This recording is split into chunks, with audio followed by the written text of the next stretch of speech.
Welcome back to the Trailer Trashing Podcast. I am your host, Joey Rinaldi, and today we will be trashing Nick Cage movies. With me, as they always are, is our producer, editor, podcast connoisseur, Charlie Weinshank. Cage match. And our very funny co-host, the very funny comedian, the ukulele grunge star himself, Derek Blythe. Yeah, it's me. I'm here too. So I believe we all have passion for Mr. Nicolas Cage. Is that correct? Yeah, actually, one of my favorite movies when I was a child was National Treasure, which I don't think is on the list today. It did not make the list. That's actually the big mystery of National Treasure, is how it didn't make it onto the pod. Yeah. That was my middle school's like go-to if it's like, oh, bullshit day, let's watch a movie. So it was either that or Pirates of the Caribbean, and it would be that, like, we watched that 20 times. I have too, but without my school. I love that movie. No, it was so fun. I grew to hate them. The 'Cause Declaration. I'm like, can't our school afford more than 2 DVDs? Well, they played those two movies because they're funny and historically accurate. That's true. And it says something about how old I am. That I was in middle school during that. I think I was too. No, I was in elementary school because I'm young. Oh, then I guess I was in elementary school because I'm younger than you. But you look older than me because you don't keep your hygiene well and you don't moisturize. I don't groom. Oh, that's messed up what you said. Messed up. Told the whole world. You know who definitely does moisturize? Our good friend Nick Cage. Definitely. There's so much controversy around this one actor. Derek, can you go into it? Why there's so much The controversy? Yeah, he's just he's a complex, contrasting actor. He's an acting actor who is very contrasting and complicated. The debate goes on: is he actually good? Because he'll give like a 5-star performance in something, and then he'll go and do some crazy B movie where he screams, and I mean B as in BEE, where he screams for 45 Not minutes. the bees. By the way, they've edited that out now. Really? Yeah, it went I viral, paid and for now it when I saw it. you can get a copy with that, but if you watch it on TV, it's like they edited out that ridiculous part. It's the only part that they made different from the original. I know, it's like editing out the Samuel Jackson snakes on a plane line. You know what's the funniest thing about Nick Cage, though, is even when he's acting bad, he is still trying his best to act good. Like, there's other actors that will have bad performances, but they're like, they weren't even trying. You can't say that about Nicolas Cage. He is always trying. No, like if you watch a Bruce Willis movie now, he's just like dead inside. He's like, that's true. I want to get my kid a car for Christmas, so I'm doing Die Hard Vengeance 11. Russia hacking.com. I think that there's some of the complexity of Nicolas Cage and how he's doing so many, like, because he'll do anything, and I think I don't know the facts, but I know that it has something to do with just he's like a crazy person who just loses all of his money all the time. Yeah, he's notoriously bad with money, so he has to do a bunch of Redbox movies. He's like the face of Redbox, right? I don't know. I can't remember the last time I've seen one of those. Does Redbox make their own movies? I thought like Redbox is just like Blockbuster. They made one. Didn't have Nicolas Cage. And I was at a taping for a show, like a cooking show, and for some reason, fucking what's his name that used to host America's Funniest Home Videos was there. Bob Saget. Yeah. Bob Saget was hosting a cooking show. It was really weird. Like, that sounds amazing. I wish I saw this.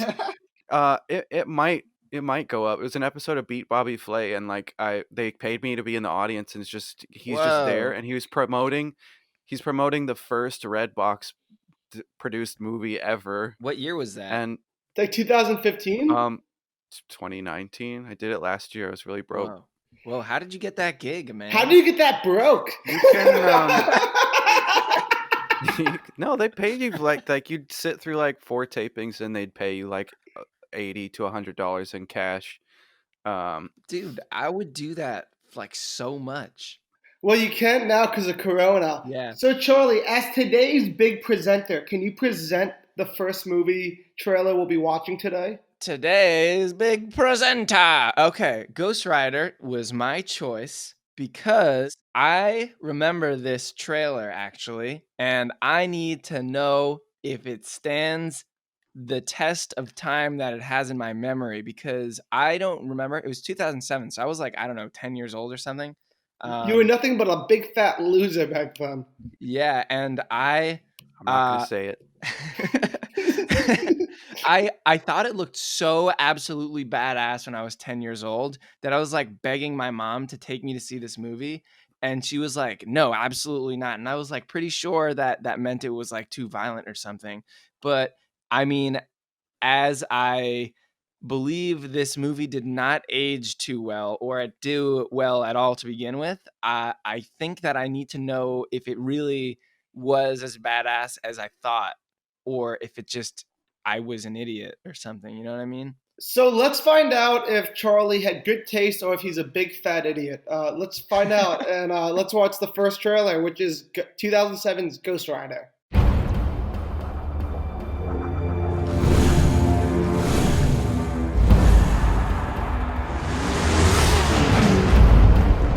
You should be taking a dirt nap after that ragdoll today. I got lucky. Luck don't cover it, JB. You got an angel looking after you. Maybe it's something else.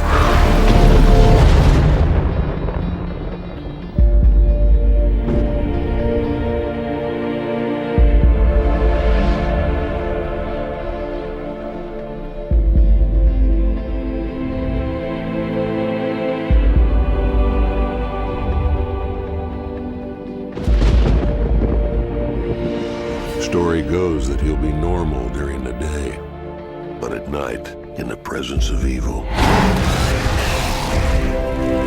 the Rider takes over.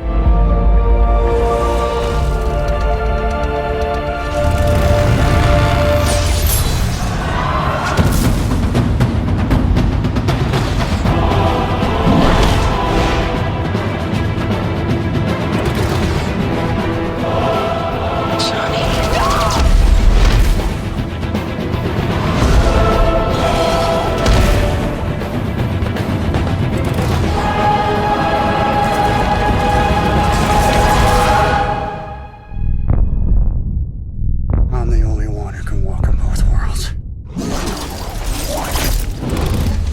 I'm Ghost Rider.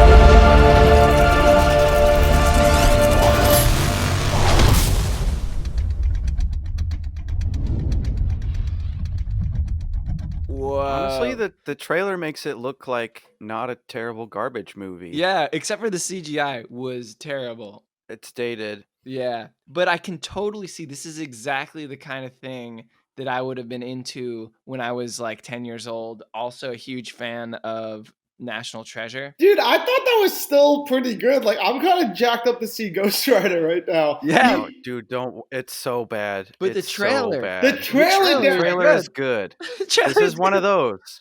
I knew it. Can we start like a Hall of Fame for trailers that are good for movies that are horribly bad? I think this one makes it the Hall of Fame. Yeah. This is on there. dude, because Yeah. Eva Mendes has big boobs and she's hot in that. Big lies.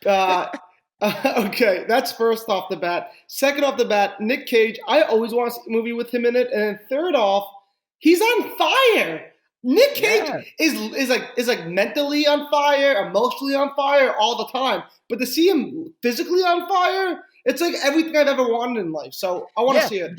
That was that trailer at least. I can't speak of the movie, but the trailer was badass. Badass. And he was like whipping around on his motorcycle. I'm the only one who can be in both worlds. And it's like, man, that looks cool. This was I went on a first date to this. And she became. Whoa. I did, and we bonded over how horribly bad it was. And she was like my high school sweetheart. I dated her for 3 years. Whoa. This movie. This was come on. our memory. Wait, Only a Derek. special little place in your heart. I hope this movie didn't bring Yeah. back bad memories for you. I'm so sorry, dude. Yeah, it kind of did and didn't.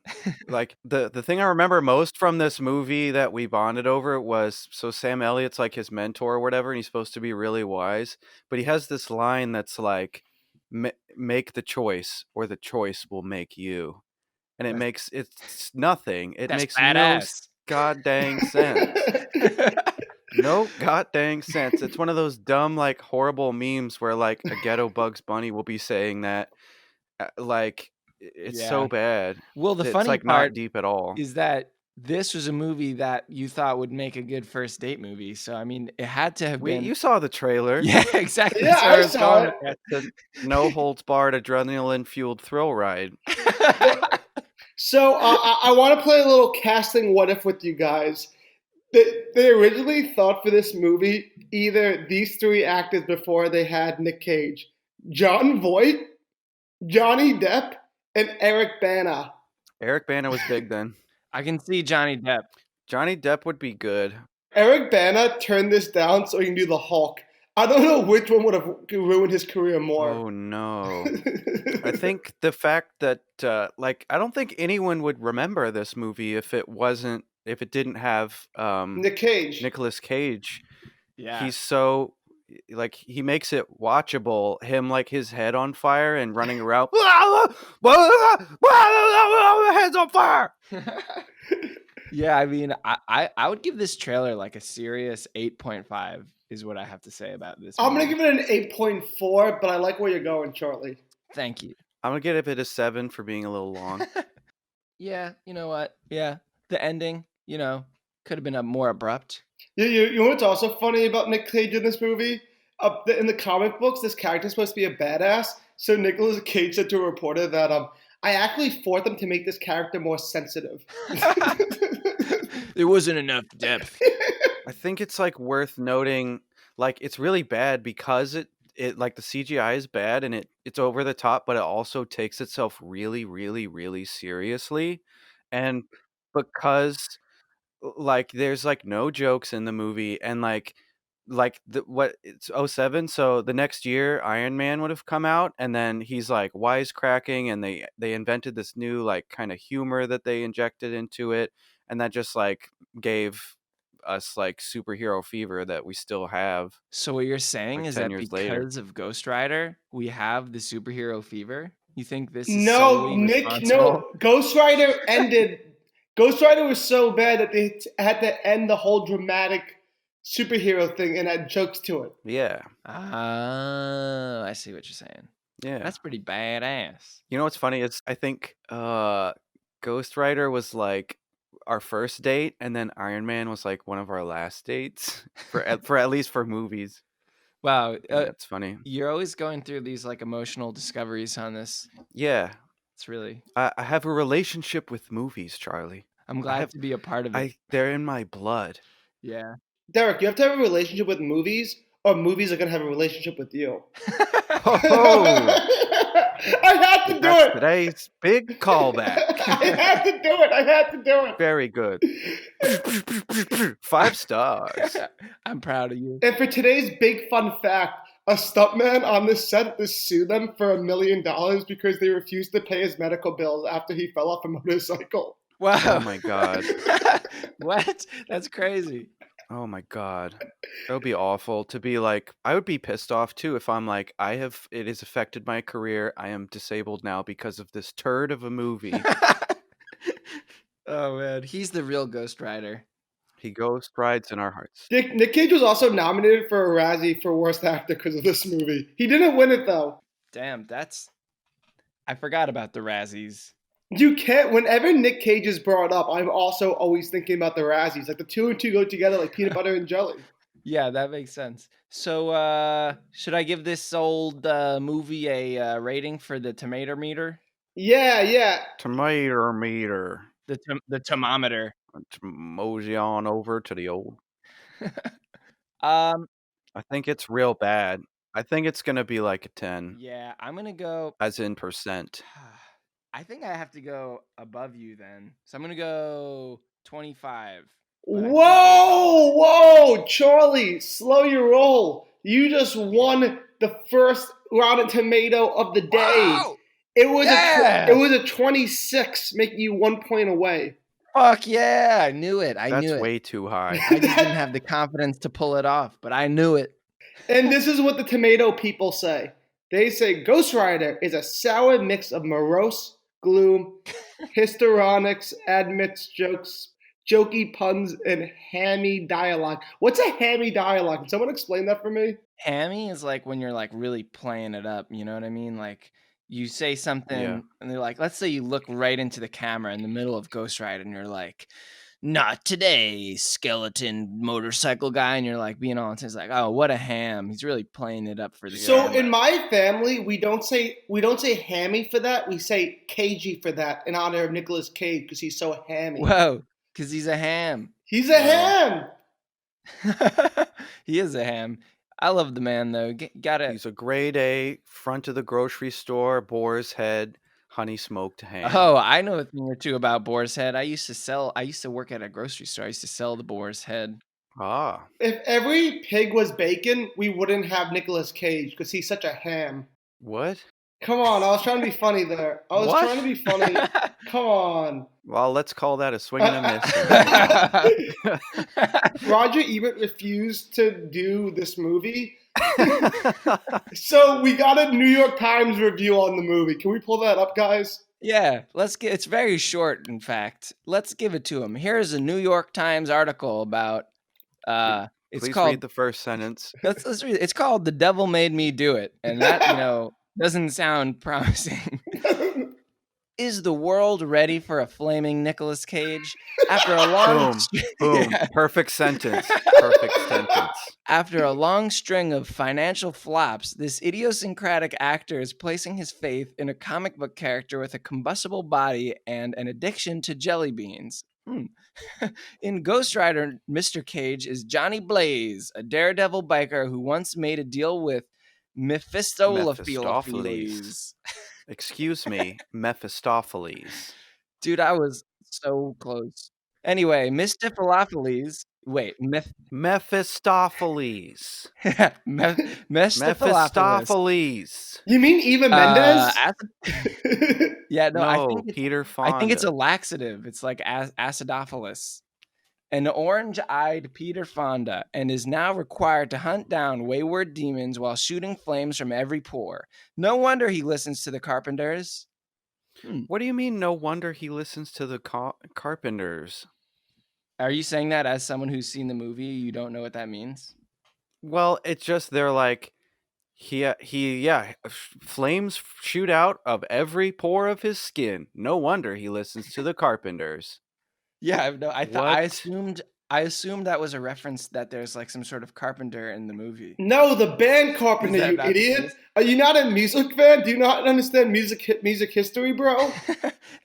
Not in relation to this movie, quite. The Carpenters, they're a band. Bad guy likes the band. He has fire seeping out his pores. No wonder he listens to the Carpenters. It's self-explanatory because the Carpenters make this emotional inside of you that makes you feel hot and heated, like somebody who has fire inside of you. You guys don't understand music. Are you allowed to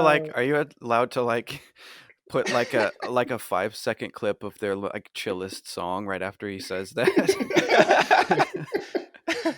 I did not understand that reference, I guess. Not at all. Because I'm just imagining Joey being like, it gets you fired up, just your demons and the flames, and then just them like, I'm on top of the world looking down on creation. I can't believe that I had to explain that to you guys because you guys call yourself musical artists, and I'm just a guy with a dream who likes the Carpenters and feel fired up about it. You have any final thoughts on Ghost Rider? It was not a good movie. Charlie? I would say that this is one of those interesting cases where it's got a pretty badass trailer and it just kind of shits the bed in the theaters, which is like kind of like my favorite part of this podcast, where it's like you get to like find the gem that is the trailer of what would otherwise be a disappointing and shitty movie. So, that's, my silver lining to this. So the next movie that we're going to see, Nicolas Cage's agent told him not to be in it because he thought it was going to be such a bad movie. And that movie is Vampire Kiss. Let's cue it up, baby.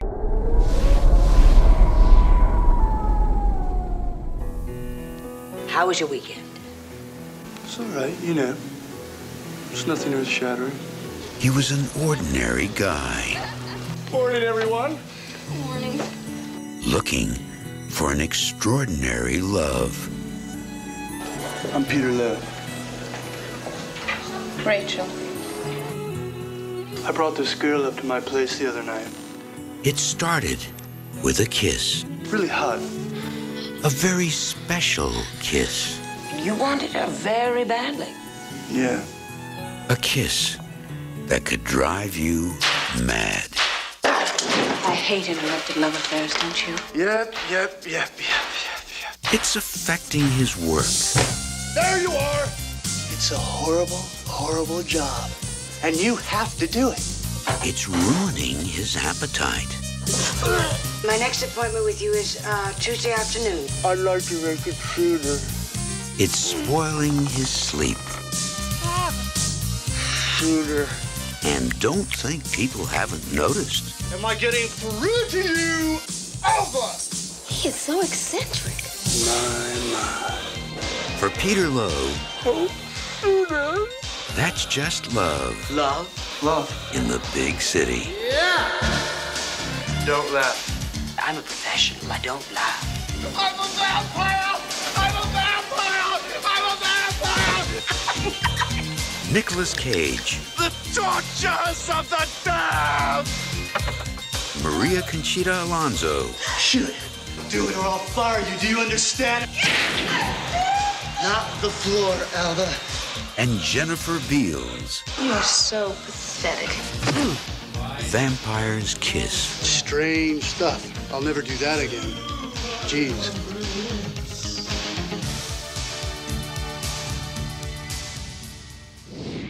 That was one of the craziest trailers that we've ever seen on this fucking podcast. Yeah, I'm that was speechless. insane. Watching the movie, oh my god, that whoever narrated that did not see the movie. Holy shit! On IMDb, it says the plot of the movie is after an encounter with a neckbiter, a publisher executive that was already considered weird thinks he turns into a vampire. So he already is like considered a weirdo before the He's vampire. not. He's biter. already like an awful. Like clearly, he's not in Wall Street, but he's like this awful like Wall Street like business guy who's like horrible. He's to a just, book like, publisher. He's like the girl he keeps like verbally abusing in the trailer. He does it throughout the entire movie, and like even like she calls out sick and cries, and like he goes to her house to verbally abuse her more. And I don't know if he's even like bit by the vampire yet. There is no vampire. It's like he leaves his window open and he gets bit by a bat, and basically What? he brings that girl up to his apartment. A bat got into his apartment, bites him, and he gets they don't say rabies, but it's like he goes crazy because of rabies and thinks he's a vampire. It's not one of those movies where it's like, oh, is he a vampire or is he crazy? No, he's like he just goes crazy, like, and starts he's not a crazy and vampire? goes crazy and is an awful person the entire movie, and then like that's like it. It's no growth other than going mad. And that was honestly the trailer too. That wasn't just the movie. That also described the trailer perfectly, Derek. Yeah, they show a lot. This is one of those movies where it's like it's clearly so shit, and like I don't know why he was talking like that the whole time. It was so strange, but for some reason it's so bad that it crosses over the barrier, and it looks so good. Like I really really want to see this It's movie a now. really fun watch. Yeah, and like right off the bat, you're like, why does he have that accent? Where is he supposed to be from?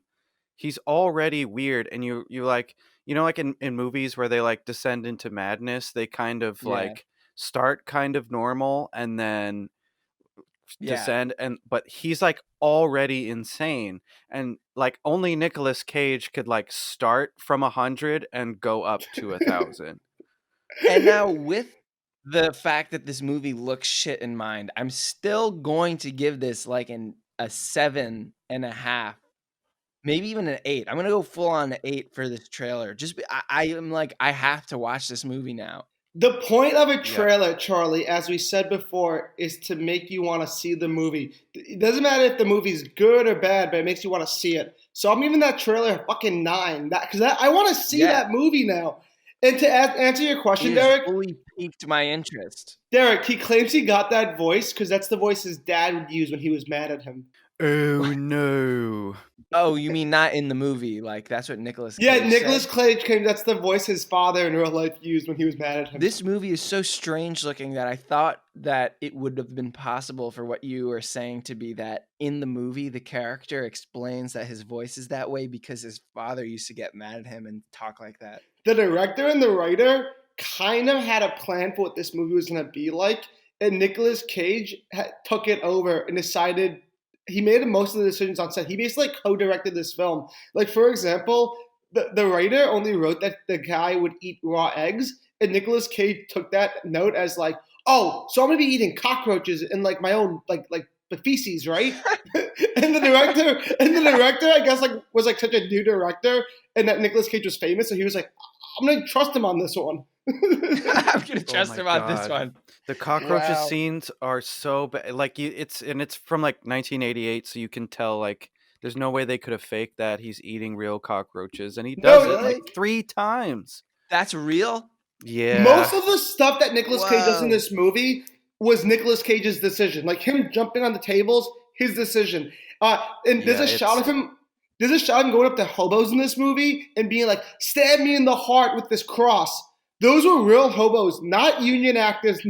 And like they got in trouble for filming that scene. Whoa, this is like an amazing movie. It's amazing for the wrong reasons. Nicolas Cage went all out. The movie is just like a horrible asshole goes crazy, and that's it. He doesn't have a like you see someone like really truly irredeemably awful, like an Ebenezer Scrooge kind of person at the beginning of a movie, and you're like, all right, whatever the event is gonna make him like become good or change or get justice, and it just doesn't happen. He just gets worse. Wow, I've literally never been more intrigued by a movie that seems so bad.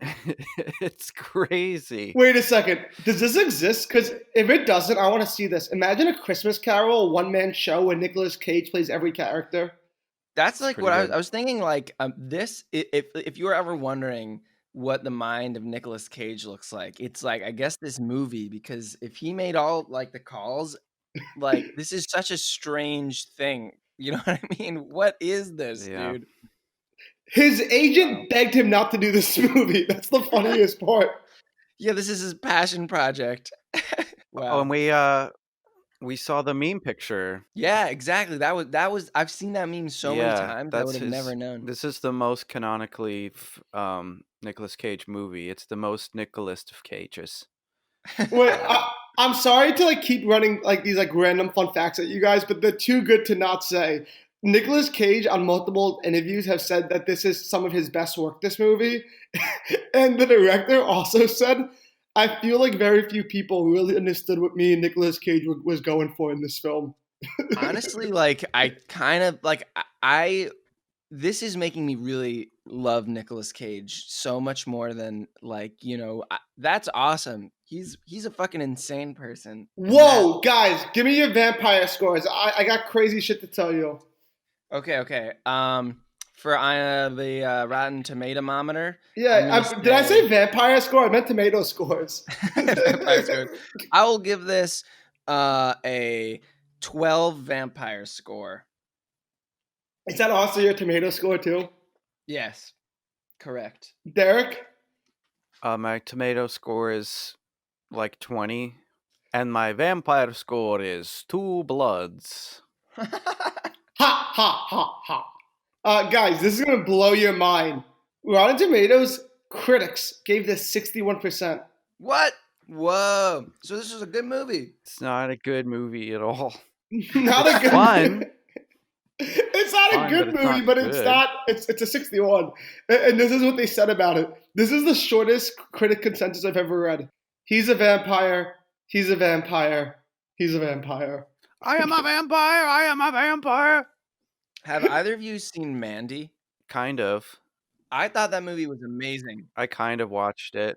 Highly recommend the movie Mandy, and the reason why I suggest Mandy, and the reason why I'm bringing it up, is because that movie is made by this guy, and his only other film that he's made so far is called Beyond the Black Rainbow, which is a movie that is so confusing, and there's like the whole time I was watching, I was like, "Whoa, this looks insane," but I have no idea what's going on. And then even when it was over, I was like, "No idea what just happened." And I feel like so Mandy was an amazing movie, and I feel like that this movie, that Vampire's Kiss, is kind of like maybe that is something that Nicolas Cage is into, some sort of like really weird kind of convoluted shit, and that's why things like Mandy are amazing, because that movie also was very strange, and it ended up just being a giant rampage movie with weird colors, but I loved it. Yeah, you know what it feels like is like in the 80s, like the word yuppie kind of emerged. There was a bunch of yuppie hate, and like probably right before this, like what's it, American Psycho came out. So this is probably just like yuppie hate porn with Nicolas Cage. I don't know what yuppie means, but if being a yuppie is bad, then consider me bad because I like Nicolas Cage in this movie. Boom. Well, then you fundamentally misunderstand what yuppie means. I don't understand. I like Nicolas Cage. I'm a yuppie. I'm not a yuppie. Does it really matter? A yuppie is like a young way professional. Off. It's You're like way a off, suit. yeah. Someone who like goes to work for like a company, otherwise known as some sort of wage cuck, you know? Yeah. Wait, I thought we established that cucks only exist on boats. Yeah, we're on the same page. That was embedded in what I was saying. So yuppies are boat cucks as well. This is so much for me. Can we go on to the review? Yeah, give us the review. All right, I'll take the review on this. So we couldn't find the Roger Ebert review on Vampire Kiss, but we found a review from the Ringer.com that has some quotes of Roger Ebert's review on Vampire Kiss. So I'm going to read this whole thing, if that's okay with you guys. Now that's strange. You're going to read the whole thing? It's really long. This is a huge article. No, the whole paragraph with Roger Ebert. Can you find that? If you can find that paragraph, you can read it, but I'll read it. I'll just read it. Nobody knows exactly when Vampire Kiss became a cult favorite. It began during the 1990s when Jim Carrey repaid millions for a sort of demand slapstick that got Cage vilified. As Cage profile arose, Vampire Kiss began to make sense as a gateway to the manic side of his career. To whatever extreme Cage is known for portraying, characters deep in the throes of madness or obsession, for being unafraid to crawl out of a limb, saw it off, or remain suspended in air, as Roger Ebert put it. Vampire Kiss served as the blueprint inspiring his own self-described... See, I need Charlie or Derek. I can't read this word. It's like Navua Shamanek. Oh my God, where is it? I think that was enough. I think we got the idea. I think that was pretty cool what he said. I like how he said that Nicolas Cage has a manic side of his career. I feel like that's totally accurate. You know what I mean? That's what this is. Yeah, that makes sense. So, after my terrible reading of that review, what are our last thoughts on Vampire Kiss? I love it. I want to see it. I can't wait to watch it. I am so absolutely intrigued, and I will watch this movie. You should watch it. It's a lot of fun, but also like really gets under your skin. Like you should have a shower or a whiskey after, or both. You're like, oh my God, that was something. A whiskey shower. Have a whiskey shower. So I have a little story for this next movie we're gonna watch. This next movie trailer is called Knowing. It came out in 2009, and I think I was 13 years old. And a friend who I was very wary of at the time convinced me to go to the movies with him because he was like, "Bro, there's these two girls. They want to make out with us." I'm like, "How do two girls I've never met before want to make out with me?" And he was like, he convinced me. He was like, "We gotta go to the movies and make out with these two girls." So I was like, "We're going." And I convinced my mom to give me like $15 so I can pay for a movie. And we go to the movie, and there was only one girl there. And the movie we're gonna see is Knowing. And I was so confused and annoyed, but my mom already dropped me off, and I didn't want to tell my mom to pick me up because that would have been lame. So I was like, "Okay, I'll watch Knowing." And we go in to watch Knowing. before the previews end, the guy and that one girl just start intensely like sloppy making out. You can hear like their lips clapping. So I then have to climb 2 like rows below them to get away from them. I'm now sitting by myself in an empty theater watching Nicolas Cage's Knowing. And I don't know if it was good. I don't know if it was bad, but it distracted me from my weird hangout session with these two weirdos. So why would he invite you? I don't know. That is so strange. So I thought I had to choose this trailer for today's episode. Yeah, let's get it. You and me together forever. 50 years ago, the students of William Dawes Elementary imagined what the future might hold. Today, we unveiled their legacy.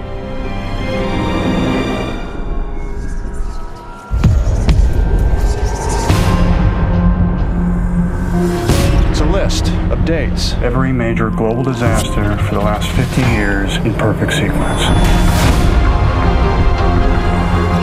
The next number on the chain predicts that tomorrow, 81 people are going to die in some kind of tragedy. Get off the train. Why? What's wrong? Just take the baby and get off the train.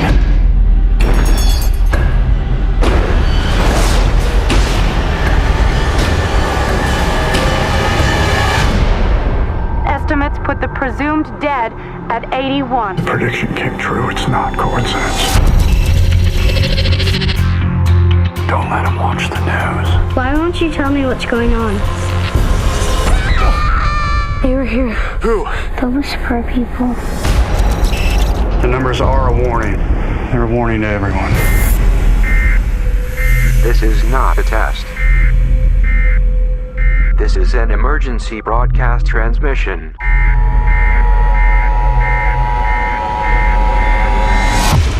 Are we gonna die? I will never let that happen, Caleb. Do you hear me? Never.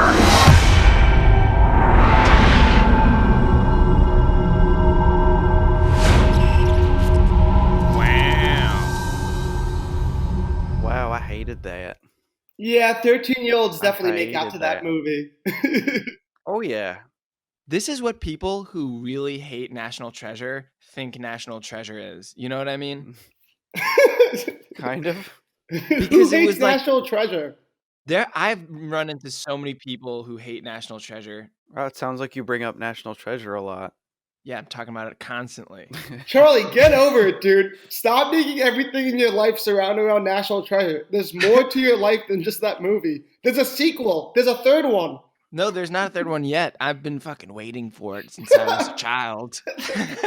But anyway, this movie reminded me of National Treasure in that it was the performance. It's like almost a very just similar Nicolas Cage performance where he was just like, furrowed brow, like concentrating. It was like the way that he like handles the news is like, no, this is real. It was like the Declaration, it's just, but like this was way, way, way more cheesy. And just what makes me really upset? This movie made $200 million off a $50 million budget. How? I feel like this is what people liked in 2009. I feel like I know for a fact I've never seen the trailer or the movie, but I feel like I've seen, how many times have you seen an action movie with a train crash like exactly like that? Dude, it's what the people want. Can you get mad at Nicolas Cage for giving it to people? It was, yeah, that there was like a huge resurgence of like disaster movies until like 2012 came out. We're like, all right, we're good. Yeah, no more, please. There was like a ton. The 90s were like all about that. Independence like Day, Y2K? all these things, so many things. And then 9/11 happened, and we were like, oh, okay, I don't want to think about disasters for a while. And then I feel like around this time is when people felt let's push the envelope again. To that again. Yeah, and then like it's immediately no longer we're like, too soon. And we're like, oh yeah, these aren't very good movies. You can't outrun a volcano. That's really dumb and bad. Yeah, and it's like, how the fuck did he survive that train crash? So for the people back home who are not watching the trailers with us, I just want to break this down for you. It's a guy, he has a son, he reads numbers. The numbers tell him that bad things happen, then bad things happen, and then he goes, it's all in the numbers. Did I miss anything, guys, or was that the whole trailer? I hate Yeah, that. you hate missed that one so thing. much. Go ahead. You missed one thing, which was that it was in a time capsule. You know what I mean? It's like if you thought it needed to be more cheesy, they got the fucking number sheet out of a time capsule. But that the was time for, capsule his wasn't. son's school. But it wasn't from the past. The time capsule was from the future. That was the weird thing about it. I think that thing was from the future because there was like a weird alien element. You know that Oh, like there's those weird whisper people. It just keeps getting worse. There's like these strange creature humanoid people in the distance of like a lot of the shots, and you're like, who are they? I guess they make the disasters. Really? Whoa. What? Seems like it. Guess what those aliens did not have, Charlie? T in genitals. Motherfucking A. There was no tits, no ass, so Knowing's trailer gets a fucking 2 in my book. It gets a 2. I would have loved some alien boobies. Alien boobies with alien milk coming out of them. I would have drank that shit up. I would have passed it off to my friends and my family. We would have had a great fucking Saturday watching Knowing. But they left that out, and so that movie's a 2 in my book. Derek? I don't think this is really it's not a redeemable movie. I think this, regardless of the genitals of the strange aliens, 4. I agree with 4. 4. I'll say 4 too. No busty Eva Mendes. I also think this did terribly on the thermometer. I think this probably got. I would give this like a 30. I'd give it like a 40. It probably wasn't as big a stinker. I don't know. It's probably just forgettable. Wait, who won the last one? You did, Charlie. So no freaking way. Am I the winner? And Charlie, you won again, dude. You gotta. Oh, this movie was this movie was a 33. A clean sweep, baby. And this is what the critics had to say about it. Knowing has some interesting ideas and a couple good scenes, but it weighted down by an absurd plot and over serious acting by Nick Cage. Whoa. Yeah, it was over serious. I could agree with that. That was the real deal. That was Robert Ebert, and he gave it. Wait, that wasn't Robert Ebert. No, that was a tomato meter. Wait, do we have the E-Man for this movie? Do we have it? Yeah. This is Robert Ebert. We got him, everybody. He gave this. Wait a second. what was the tomato meter? Yeah, but what was it? What? Say again what it got on the thermometer. It got a 33. Okay, now here's Robert Ebert with 4 stars. Oh no. That Derek, is shocking. But why, Derek? I don't know. Have you ever read his famously really wrong reviews? There's lists of stuff that he liked or hated. That's every once in a while he just gets it way off. Well, this is one of them. And if he's give it 4 stars, he this is probably he probably gave Forrest Gump 4 stars. This is a travesty. Yeah. This is what he has to say. You may have guessed from the TV ads that something very bad is unfolding for planet Earth, and you may ask, not unreasonably, how these 2 nice parents and their lovable kids can possibly have any effect on it. But that would be in a random universe, and Knowing argues that the universe is deterministic, or does it? Your papers will be due before class on Monday. Huh. Fuck Roger Ebert. Fuck Roger Ebert. Yeah. Anytime I've said anything nice about him, I take it back because this review is fucked. Yeah, this isn't my favorite review of his. 4 stars. I feel like I don't see how this could have gotten anywhere close to that. So, yeah, wrong again. It got 4 thumbs down from me. My 2 finger thumbs and my 2 toe thumbs are all down. Yeah, I gave it 2 dicks down. Whoa! Where do you get that second dick from? Your 2 mom? Dicks down. Don't worry about it. I know it was your mom. I just I've never seen this on the Ebes, man. I'm beside myself. I don't know what to do with myself anymore. It was so clearly bad, I thought. What, you know how bad this movie is? The fun facts are even terrible. You want to hear the worst fun facts ever? Yeah, give them to me. I'm going to give you 3 of them. Number 1. Movie was filmed in Australia but took place in Boston. So they made Australia look like Boston. That's fun, I guess. Another. You want to hear another fun fact? Scientists have criticized this movie for not being scientifically accurate, but the director has spoken back and saying this movie is scientifically accurate, leaving you to wonder who to trust, the director or scientist. And this is the last fun fact. When Nick Cage was asked how did he prepare for this character, who was a college professor, Nick Cage responded back, "My father was a professor. That's all the preparation I needed." But the thing is... Wow, this is the second movie. That's the second movie he's taken inspiration from his dad. But here's the thing, guys. Nick Cage's dad was an English professor, not a fucking science professor. What the fuck's he talking about? What's the difference? You know what I mean? It's all book learning to me. Book learning nerds. Yeah, he's like the opposite of a yuppie. Book learning's for yuppies. So overall, what did we learn about Nick Cage today? He's got a quirky side. Is that what he said? Quirky or no? A manic. A manic. Yeah, manic. A manic side. He's very manic. Esoteric. So he's manic. He's on fire, and he thinks he's a vampire. Thank you so much for listening. That is all for today's episode of the Trashing Trailers. Oh no, the Trailer Trashing Podcast.